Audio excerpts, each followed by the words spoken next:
Šneka ohnivá čára měl cihlu na plynu, ale v jedné zatáčce tam nechlu u svačcem udělal Šnek chybu, nevyhnul se hřibu, nevyhnul se bouračce, hned se běhl se celý les, dali Šneka pod pařez.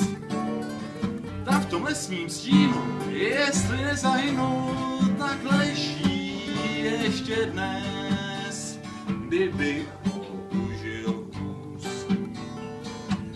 A nebo autobus, nebylo by nutné zpívat to smutné šnečí blues.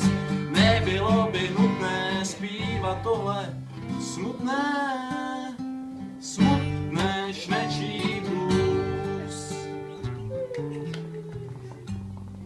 Rozumíte aspoň trochu slova? Aspoň Ano. trochu jo. Nějakou trochu. Bylo to o Šnekově